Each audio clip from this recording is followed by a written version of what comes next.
మొదటి పాపం.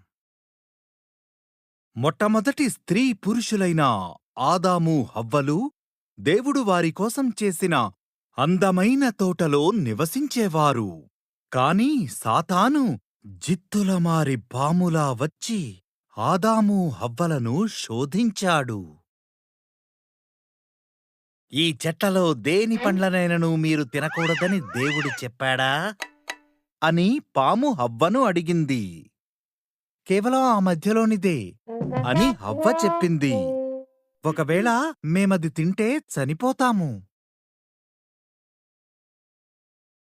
మీరు చావరు అని పాము చెప్పింది. మీరు ఆ చెట్టు పండ్లను తినొద్దని దేవుడు చెప్పడానికి ఒక కారణముంది. ఒకవేళ తింటే మీరు ఆయనలాగా అవుతారు. ఆయనకేమి తెలుసో అది మీకూ తెలుస్తుంది. హవ్వ ఆ పండు తిన్నది. కొన్ని తనతోనున్న ఆదాముకు ఇచ్చింది. తను కూడా తిన్నాడు. ఒక్కసారిగా ఇంతకు ముందు వారికి తెలియని విషయాలు తెలిశాయి. తాము బట్టలు లేకుండా నగ్నంగా ఉన్నారన్న విషయం వారికి అర్థమైంది.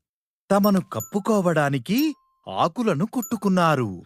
ఇంతకు ముందెప్పుడూ వారికి భయం, సిగ్గు తెలియవు. ఏదో తప్పు జరిగిందని వారికి అర్థమైంది. ఆదామా, హవ్వా అని దేవుడు పిలిచాడు.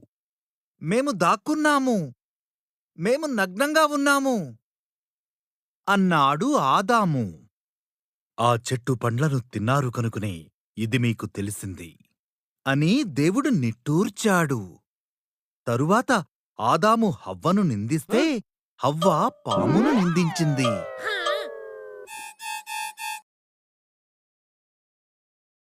పాము, నీవు నీ కడుపుతో ప్రాకుతావు. స్త్రీ కుమారుడు నిన్ను ఓడిస్తాడు. హవ్వా, నీకు గర్భవేదన ఎక్కువవుతుంది. ఆదామా, ఆహారం పండించడం నీకు కష్టమవుతుంది అన్నాడు దేవుడు.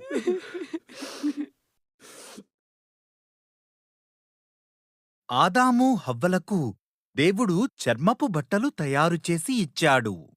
వారిని ఆ తోట నుండి బయటకు పంపాడు. వారు తిరిగి తోటలోకి వెళ్లకుండా ఆయన ఒక దేవదూతను మండుచున్న ఖడ్గంతో నిలబెట్టాడు.